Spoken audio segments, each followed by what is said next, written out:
there's so many fantastic areas of his work which have such relevance to us today.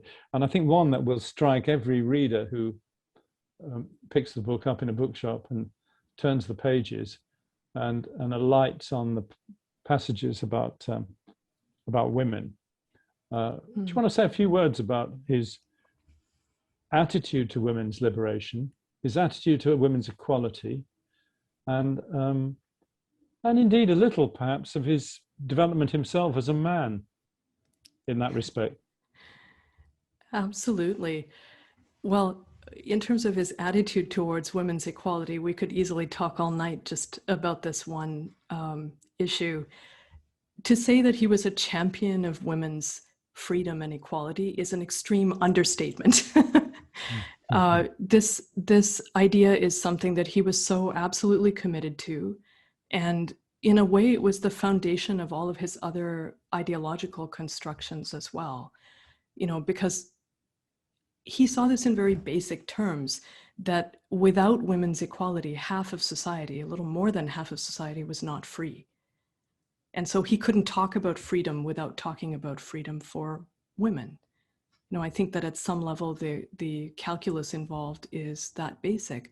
But then, as is typical for him, he thought very deeply about this and got involved in considering more about the actual role of women in society. What role do they play as compared to men? And how do we measure those roles in terms of their social significance? And for him, he actually realized that women, in a sense, were the preservers and propagators of culture. So he said, well, we think about women as renewing our population, obviously by being mothers, but then what about this role that they play in actually maintaining and renewing our culture? Because women are the ones through the home, through the continuance of the language which they speak in the home and pass on to their children, through the knowledge of the traditions that they maintain, all the folk traditions of India, the cooking, all of the knowledge of the medicinal properties of foods and so on. So many, the dress, textiles. I mean, there's no area of cultural life where women's input isn't absolutely central.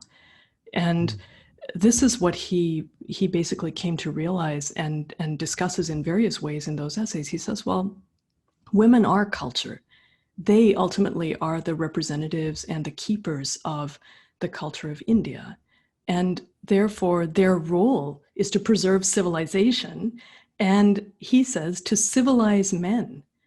He says, without the influence of women, men aren't engaged in the production or creation of civilization.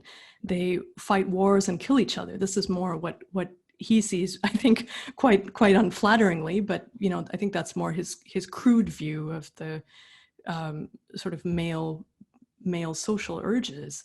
And he says, well, woman's role is to civilize men and to help them to become builders of civilization.